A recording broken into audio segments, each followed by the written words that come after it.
بسم اللہ الرحمن الرحیم۔ سورہ کہف میں اللہ سبحانہ وتعالیٰ نے فرمایا المال والبنون زینت الحیات الدنیا، مال والاولاد نہیں کہا، مال اور بیٹے وہ دنیا کی زندگی کی زینت ہے۔ تو دنیا کی زندگی کی زینت بیٹوں کو قرار دیا گیا عام معاشرتی اعتبار سے۔ علی کے پاس وہ دو بیٹے موجود ہیں، حسن اور حسین، جو مزاج کبریائی کا دوسرا عکس ہے۔ حسن اور حسین جیسے بیٹوں کے ہوتے ہوئے ایک بیٹی کا زینت علی ابن ابی طالب قرار پانا، یہ ہے عظمت شہزادی زینب سلام اللہ علیہ۔ لہٰذا مجھے اکثر جناب میر انیس علیہ رحمہ کے یہ مصرے یاد آتے ہیں شہزادی کے فضائل میں، کہ وہ یوں کہتے ہیں کہ آفاق میں زہرا کا نہیں ہے کوئی ہمسر، زوجہ اسد اللہ کی اور بنت پیمبر، حوا کا شرف نور خدا عرش کا زیور، اور قرآن میں جسے یاد کرے خالق اکبر، ثانی کوئی زہرا کا نہ ہوگا نہ ہوا ہے، ہاں حضرت زینب کو جو کہیے تو بجا ہے۔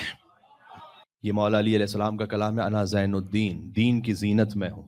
اب آپ اس پہ جتنے پہلو نکال سکتے ہیں، اس میں ایک بحر بے کرا ہیں۔ دین کی زینت، مولا نے ایک فیصلہ دیتے ہوئے فرمایا تھا کہ میں دین کی زینت ہوں، تو دین کی زینت مولا علی ہیں، اور مولا علی کی زینت یہ بھی زینب سلام اللہ علیہ۔ پھر ایک اور کلام ہے حضرت عبداللہ ابن مسعود سے روایت ہے کہ وہ کہتے تھے کہ زینت الارض الرجال وزینت الرجال علی ابن ابی طالب۔ یہاں رجال کا بعض مرتبہ ترجمہ مرد کیا جاتا ہے کہ زمین کی زینت مرد ہے، جبکہ تھوڑا سا اس خوش فہمی سے نکلنا چاہیے۔ زینت الارض الرجال سے مراد ہے کہ زمین کی زینت یہاں کے لوگ ہیں، رہنے والے ہیں، اس لیے کہ مکان کی زینت مکین کی وجہ سے، مکان کی زینت مکین کی وجہ سے۔ غور فرمائیے گا، کعبہ تھا کعبہ، لیکن جب مکی آیا تو قبلہ بنا ہے۔ بیت اللہ میں جب بیتوتا ہوا تو بیت اللہ کہلایا۔ تو زینت الارض الرجال، زمین کی جو زینت ہے، زین للناس حب الشہوات، ایک اور آیت پڑھو، زین للناس حب الشہوات من النساء والبنین والقناطیر المقنطرۃ من الذهب والفضہ، کہ ہم نے زمین کی زینت قرار دیا ہے سونے کو اور چاندی کو اور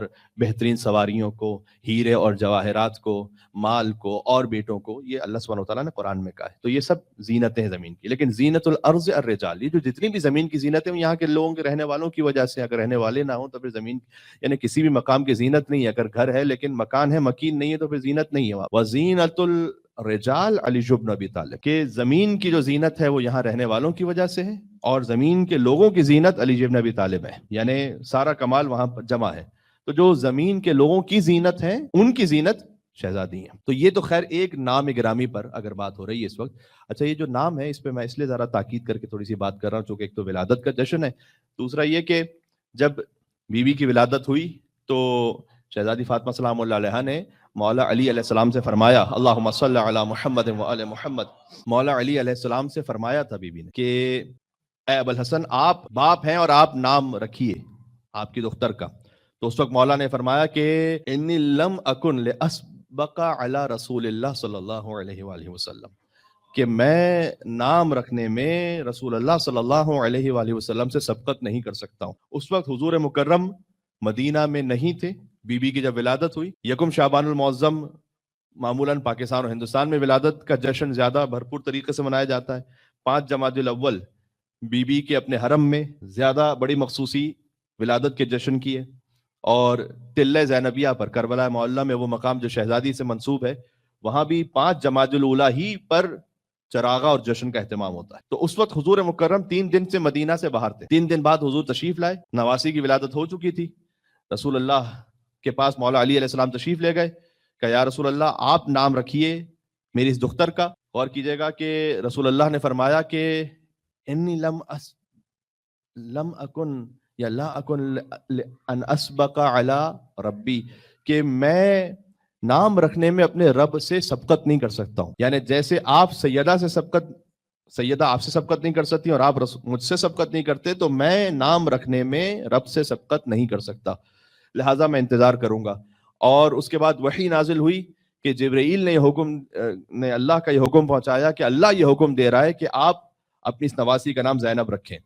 تو یہ روایت میں ہے کہ بی بی زینب سلام اللہ علیہ کا نام اسی ترتیب سے رکھا گیا جیسے امام حسن اور امام حسین علیہ السلام کے نام رکھے گئے۔ یعنی اس کا مطلب ہے کہ کتنا بڑا وظیفہ ہو گیا یہ نام زینب سلام اللہ علیہ۔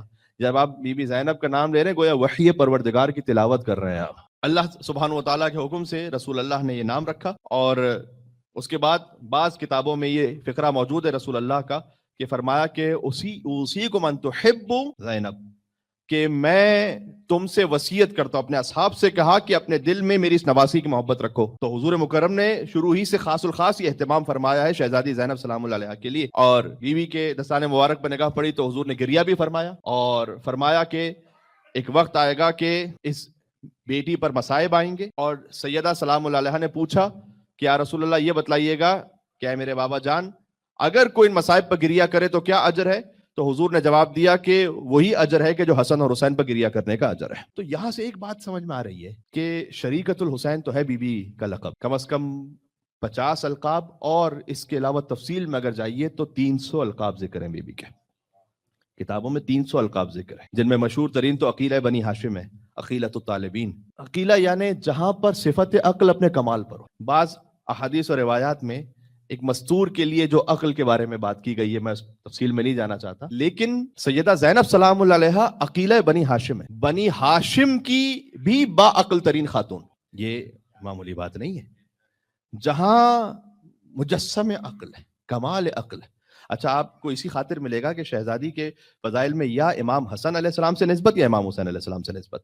تو حدیث میں آیا کہ لو کان العقل رجلا لکان الحسن، اگر عقل کسی انسانی صورت میں ہو تو وہ حسن ابن علی ہے. تو جہاں مردوں کی بات ہو تو عقل انسانی صورت میں ہو تو حسن ابن علی ہے، اور مستورات میں اگر انسانی شکل میں ہو تو زینب بنت علی ہے. دیکھیں، نام تو ہمیں سے بعض کا عاقل ہوتا ہے، بعض کا عقیل بھی ہوتا ہے، اور اچھا نام ہے یہ. اگر صفت کے اعتبار سے دیکھا جائے تو ہم میں سے ہر ایک ماشاءاللہ عاقل تو ہے، کون کہے گا کہ میں عاقل نہیں ہوں، لیکن عقیل صفت کے اعتبار سے. فرق عاقل اور عقیل میں وہی ہے کہ جو ناصر اور نصیر میں ہے. ناصر اور نصیر میں کیا فرق ہے؟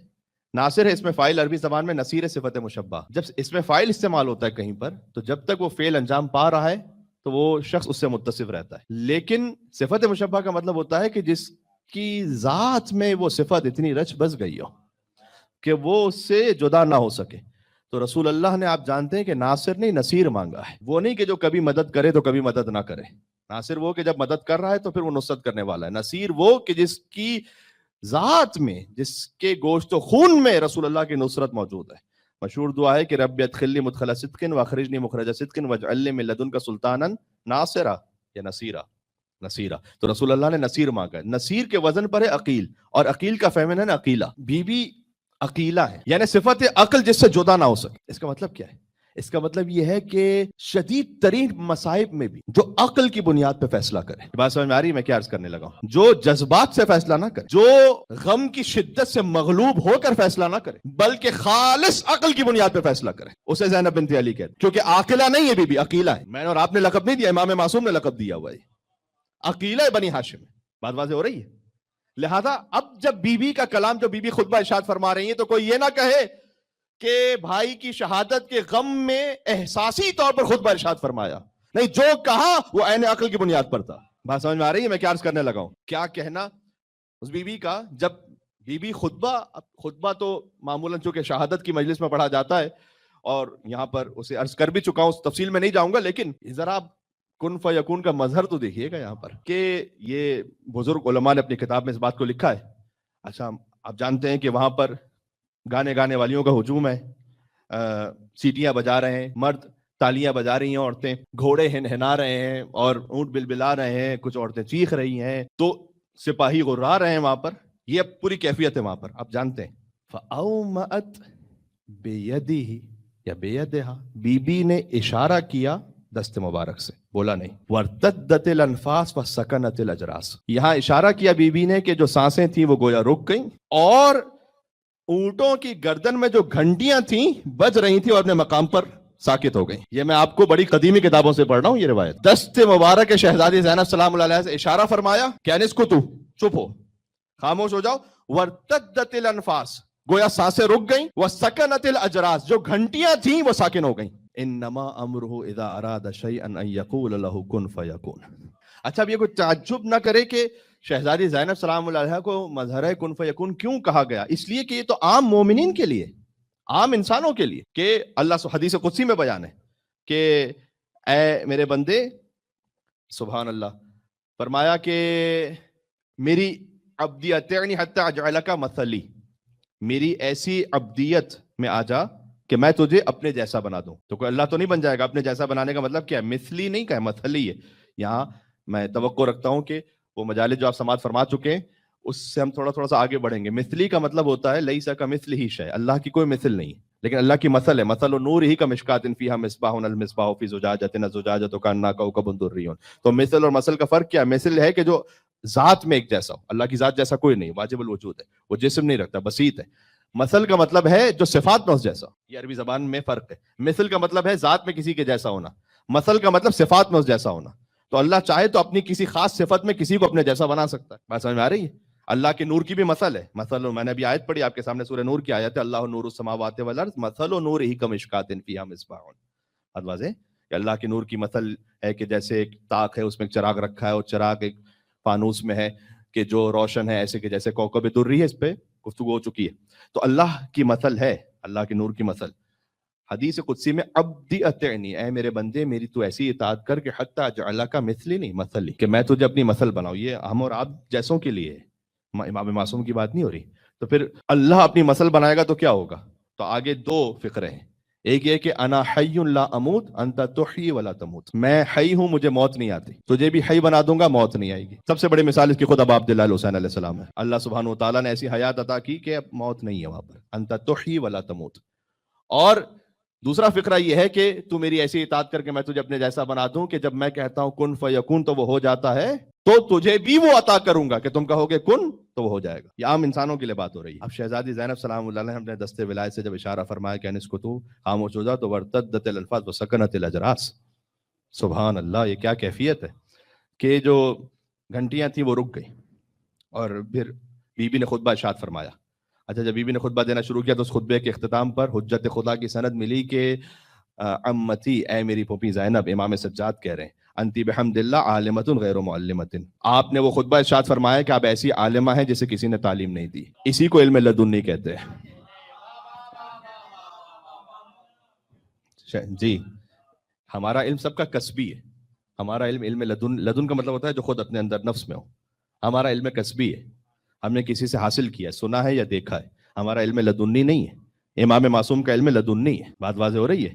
علی بن ابی طالب کو کسی نے آ کر سکھلایا نہیں ہے سوائے رسول اللہ صلی اللہ علیہ وآلہ وسلم کے. تو علی کے معلم رسول اللہ ہیں اور رسول اللہ کا معلم خدا ہے.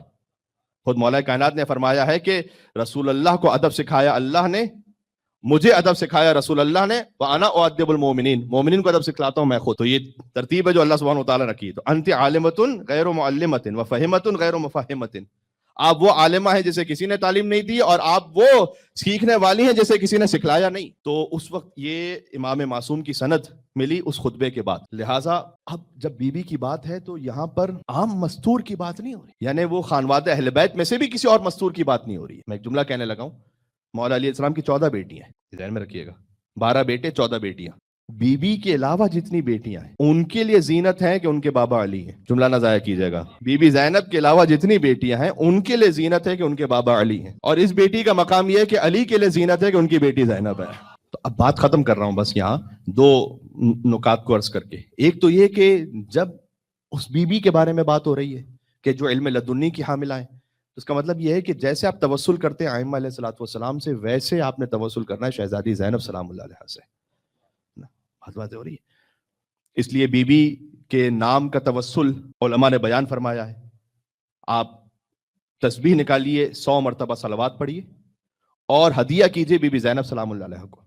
یہ خواص کا توسل ہے جو بتا رہا ہوں آپ کو، عوام کا نہیں. اپنے خاص الخاص کسی معاملے کے لیے بزرگ علماء اور عرفاء، یہ توسل آپ کو کتابوں میں ملے گا کہ 100 مرتبہ صلوات پڑھ کر ہدیہ کیجیے خواہر امام حسین کو. ایک اس کی جلالی کیفیت بھی ہے، اور وہ یہ ہے کہ 100 کے بجائے 99 مرتبہ پڑھیے اور 1 مرتبہ روک لیجیے اور خدا سے کہیے کہ پروردگار جب میرا کام ہو جائے گا تو پھر 1 مرتبہ پڑھوں گا وہ، اور اس سے تسبیح کو مکمل کر لوں گا. تو یہ بھی ایک کیفیت ہے. خود بی بی کے نام کا عدد 69 ہے، اور 69 ٹائمز صلوات پڑھ کر 69 دن تک، اور وہ سکے 69 ہو یا نوٹ 69 ہو، اس عدد کے مطابق بھی صدقہ کرنا، یہ بھی ایک توسل بتلایا گیا ہے. تو یہ تو خاص بی بی کے نام سے توسل ہے. اور دوسرا یہ کہ جب بی بی کی زیارت، جو کوئی تفصیلی زیارت بھی اور مختصر زیارات بھی لکھی ہوئی کتابوں میں، البتہ کوئی معصورہ زیارت تو ہم تک نہیں آ سکی، لیکن یہ کہ اس میں بہت غور طلب جملہ ہے اور وہ یہ ہے کہ دو القاب بی بی کے ایسے ہیں کہ جن پر تمام علماء اور فقہا اور عرفاء انگشت بدندہ ہیں کہ اس کی کیا گہرائی ہے. ایک ہے شریکت الحسین، ایک ہے عدیلت و خامس اہل الکسا. عدیلت و خامس اہل الکسا کا مطلب اہل الکسا پنجتن جو چادر میں تھے، ان میں سے خامس امام حسین. عدیلت و خامس اہل الکسا کا مطلب یہ ہے کہ جو میزان میں اہل کسا کے پانچویں فرد کی برابر ہو. تو شریکت الحسین نہیں فقط بی بی، عدیلت الحسین یہ بی بی کی زیارت میں لفظ ہے. تو السلام علیکی یا عدیلت خامس اہل الکسا، یہ بی بی کی زیارت میں وہ بی بی کے جو اہل کسا کی خامس کی عدیلہ ہیں کی برابر ہے. بات سمجھ میں آ رہی ہے؟ تو جب وہاں اس بی بی کے بارے میں بات ہو رہی ہے تو ایک تو میں نے آپ کی خدمت میں توسل عرض کر دیا. دوسرا جو نقطہ میں اختتام پہ پیش کرنا چاہتا تھا وہ یہ ہے کہ یہ توسل کس بارے میں ہو. میری مائیں بہنیں اگر سن رہی ہیں تو اس بات پہ ضرور غور فرمائیں. کوئی آپ کو حجاب کا پابند نہیں بنا سکتا. کوئی مولانا، کوئی خطیب، وہ آپ کو شرعی مسئلے بیان کر سکتے ہیں، آپ کو حجاب کے فضائل بیان کر سکتے ہیں، لیکن واقعاً حجاب کوئی نہیں کروا سکتا جب تک کہ جس کی روح متصل نہ ہو بی بی زینب سلام اللہ علیہا سے. یہ بات ذہن میں رکھیے گا. اس کیفیت میں کہ جہاں بی بی دربار یزید میں تو پہلی بات جو بی بی نے کہی تھی وہاں پر وہ یہی کہی تھی کہ تو نے ہمیں نامحرموں کے درمیان کھڑا کیا. تو بی بی کے دل میں یہ غم رہا. تو جہاں کہیں اگر میری مائیں بہنیں اگر سن رہی ہیں، اگر آپ کو حجاب کے معاملے میں کہیں کوئی تکلیف ہوتی ہے یا کبھی کبھی نفس آمادہ نہیں ہو رہا تو آپ اس سلسلے میں مدد طلب کریں بی بی زینب سلام اللہ علیہا سے. میں نے آپ سے کہا کہ حجاب فقط وہی خاتون کر سکتی ہیں کہ جس کی روح کو اللہ نے جوڑ کے رکھا ہو بی بی زینب سلام اللہ علیہا سے. یہ بات ہمیشہ ذہن میں رکھے گا. بس اختتام کر رہا ہوں میں. دوسرا، ولایت پذیری بی بی کی. جی، آپ کو پورے واقع کربلا میں دو ہستیوں کے بارے میں کہیں نہیں ملے گا کہ امام حسین علیہ السلام نے کچھ کہا اور سامنے سے انہوں نے کوئی مشورہ دیا ہو. ایک بی بی زینب سلام اللہ علیہا اور ایک حسین کے علمدار ابو الفضل عباس علیہ السلام. کہیں پر سامنے کوئی مشورہ دیا. ہم کون ہوتے ہیں امامت کو کوئی مشورہ دینے والے کہ ایسا کر لیجئے تو ویسا کر لیجئے. جہاں کمپلیٹ سرنڈر ہو جائے اسے کہتے ہیں ولایت پذیری. یہ فٹ سٹیپس ہیں. کاش یہاں تک کوئی پہنچ سکے. آپ کو تاریخ میں اور بڑے کردار ملیں گے جنہوں نے مشورہ دیا امام حسین السلام کو. کچھ لوگوں نے اپنے کچھ اور معاملات اور ویسٹڈ انٹرسٹ کی وجہ سے شاید دیا ہو، اور کچھ لوگوں نے مخلصانہ بھی دیا، یعنی اپنے طور پر مخلصانہ، کہ وہ چاہتے تھے کہ امام حسین السلام کے لیے کوئی بہتری اپنے ذام میں ہو جائے. آپ کو دو ہستیوں کے بارے میں کہیں نہیں ملے گا جملہ کہ امام حسین علیہ السلام کے آگے بڑھ کر انہوں نے کوئی کلام کہہ دیا. پورے مقتل میں کہیں کوئی روایت نہیں ہے. امام نے کہا عباس خیمے ہٹاؤ، جو حکم آپ کا. ان سے کہو ملتوی کرے جنگ، جو حکم آپ کا. عباس جنگ نہ کرو، فقط پانی کی سبیل کرو، جو حکم آپ کا. مولا لیکن میری تو ولادت اس خاطر ہوئی تھی، میرے بابا نے کہا تھا کہ کربلا میں ایک علمدار چاہیے. نہیں، ابھی اس وقت امام کا حکم کیا ہے؟ بات واضح ہو رہی ہے. جب اس مقام پر کوئی ہستی پہنچ جائے تو حسین ابن علی کہیں بنفسی انت یا اخی، کہ عباس میری جان تم پر قربان ہو. یہ جملہ امام حسین علیہ السلام کا فقرہ ابو الفضل عباس کے حرم کے اوپر لکھا ہوا ہے. خدا کی قسم یہ آخری معراج ہے بس، کہ جب ساری کائنات کی جان حسین پر قربان ہو تو حسین کہ بے نفسی انت یا اخی، کہ اے عباس میری جان تم پر قربان ہو. کیا مطلب ہے اس کا؟ اور اس کی شبیہ آپ کو ملے گی کہ ساری کائنات میں پتہ نہیں کتنی مخلوقات کے جن کی دعائیں امام حسین کے توسل سے پوری ہوں، وہ کہیں کہ اے بہن زینب مجھے یاد رکھیے گا نماز شب میں. تو امام معصوم کسی سے جب کہہ رہے ہیں تو یہ فقط فرط جذبات کی بات نہیں ہے. بات واضح ہو رہی ہے؟ جو ولایت میں ایسے ضم ہو چکا ہے کہ اب گویا فرق نہیں ہے حسین اور زینب میں. اور یہ بات سمجھ میں آتی ہے اس وقت کہ جب میں نے آپ کی خدمت میں امام حسن عسکری علیہ السلام کے جشن میں اس بات کو پڑھا تھا کہ جب امام حسن عسکری علیہ السلام کی شہادت ہو چکی ہے اور اس وقت انہوں نے اپنی والدہ کو اپنا وصی قرار دیا، بی بی حدیثہ خاتون. تو جب کچھ مومنین نے بی بی حکیمہ خاتون سے پوچھا کہ الا من تفزع الشیعہ، اب شیعہ کس کی طرف پناہ لیں حسن عسکری کے بعد، کیونکہ 12ویں امام پردہ غیبت میں فرمایا کہ بی بی حدیثہ خاتون کی طرف پناہ لیں، ان سے اپنے شرعی معاملات دریافت کریں. تو انہوں نے کہا کہ کیا ایک خاتون کی طرف رجوع کریں پوری قوم اور امامت کی وسیع قرار پائیں؟ یہ کیسے ممکن ہے؟ تو اس وقت بی بی حکیمہ خاتون نے جواب دیا کہ اقتداءً لابی عبداللہ الحسین، حسن عسکری نے بی بی حدیثہ خاتون کو ویسے ہی وسیع قرار دیا ہے جیسے حسین ابن علی نے زینب بنت علی کو وسیع قرار دیا تھا. اس کے بعد امام نے فرمایا کہ جو کچھ زینب بنت علی علیہ السلام کی زبان مطہر سے جاری ہو رہا تھا وہ علم سید الساجدین تھا، یعنی اپنے زمانے کے امام کا علم تھا کہ جو بی بی کی زبان مطہر سے جاری ہو رہا تھا صرف تاکہ امامت کی حفاظت ہو سکے. یہ ہے ولایت پذیری. ٹھیک، تو کاش اس منزل پر ہم اور آپ ایک مقام پر آ سکے. کئی دفعہ ہوتا ہے کہ جب بحث ہو رہی ہوتی ہے نا گفتگو میں، تو اگر کہیں پر یہ آ جائے نا کہ قال الجواد علیہ السلام، امام محمد تقی نے فرمایا، اور فرض کیجئے کہ حدیث جتنا اس وقت کی ریکوائرمنٹ ہے اس کے مطابق کم از کم صحیح ہے یا حسن ہے، موثق ہے، قابل قبول ہے، جب امام کا کلام آ جائے اس کے بعد آگے بحث جاری نہیں رہنی چاہیے، اصولاً یہ ہونا چاہیے. امام نے فرمایا اچھا ختم. یہ ہے ولایت پذیری. یہ ہے شہزادی زینب سلام اللہ علیہا سے ملنے والا سب سے بڑا درس. سب سے بڑا درس. بات واضح ہے؟ اچھا، تاریخ میں مستورات نے جو حق کہا ہے اور حجت خدا کی خاطر جو احتجاج کیا ہے وہ تاریخ میں ثبت ہوا ہے، چاہے وہ بی بی فاطمہ سلام اللہ علیہا ہوں ولایت علی کی خاطر، یا بی بی زینب سلام اللہ علیہا ہوں بقائے مقصد امام حسین علیہ السلام کی خاطر. جو باطل قیام کیا خواتین نے وہ بھی تاریخ کا حصہ بنا، لیکن جو بی بی فاطمہ سلام اللہ علیہا اور بی بی زینب سلام اللہ علیہا نے کیا. آخری جملہ کہتا ہوں یا بات ختم کرتا ہوں. آج کی گفتگو کا خلاصہ یہ ہوا کہ آپ اس بی بی کے جشن میں شریک ہیں کہ جو امام حسین علیہ السلام کی عدیلہ ہیں اور جن سے توسل ہے. ایک درود کی تسبیح پڑھ کر بی بی کو ہدیہ کیجئے، جن سے آپ اپنے حجاب کے لیے میری مائیں بہنیں وہ توسل اختیار کریں تاکہ وہ دل سے بی بی زینب سلام اللہ علیہا کی سیرت پر سنت پر عمل کر سکیں. اور آخری بات جو کہنے لگا تھا ولایت پذیری کے ساتھ ساتھ اس مقام کو امام حسین نے ایسے سمجھایا کہ اکثر لکھا ہوا ہے تاریخوں میں اکثر کہ جب امام حسین علیہ السلام قرآن کی تلاوت کر رہے ہوتے تھے اور بی بی زینب تشریف لاتی تھی تو امام حسین قرآن کی تلاوت روک کر بی بی زینب سلام اللہ علیہا کے احترام میں بلند ہو جاتے تھے. آپ کو معمولاً یا رسول اللہ کھڑے ہوتے تھے بی بی فاطمہ سلام اللہ علیہا کے لیے، یا امام حسین علیہ السلام کھڑے ہوتے تھے بی بی زینب سلام اللہ علیہا کے لیے. اگر آپ میرے اس فقرے کو محسوس کر پائیں تو ضرور دعا سے نوازیے گا کہ جس کے احترام میں ایک نہیں دو قرآن بلند ہو، جس کے احترام میں 2 قرآن بلند ہو، قرآن صامت بھی بلند ہو اور قرآن ناطق بھی بلند ہو، اسے زینب کبریٰ کہا جاتا ہے. سبحان اللہ. اس لیے ثانی بنت رسالت تیرا منصب کیا ہے، تو نہیں ہے تو پھر انسان کا مذہب کیا ہے. یہ کیوں کہہ رہا ہوں؟ یہ اس لیے ہے کہ غدیر کو بچایا ہے کربلا نے، کربلا کو بچایا ہے بی بی زینب سلام اللہ علیہا نے. اب اس میں ایک جملہ وہ ہے کہ جو کم از کم آدھے گھنٹے کی گفتگو چاہتا ہے کہ غدیر کو کیسے بچایا ہے کربلا نے اور کربلا کو بچایا بی بی زینب سلام اللہ علیہا نے. تو نہیں ہے تو پھر انسان کا مذہب کیا ہے. ثانیہ بنت رسالت تیرا منصب کیا ہے، تو نہیں ہے تو پھر انسان کا مذہب کیا ہے. اور کس کے بس میں ہے تیری ذات کا عرفان، بھلا صرف شبیر بتا سکتا ہے زینب کیا ہے.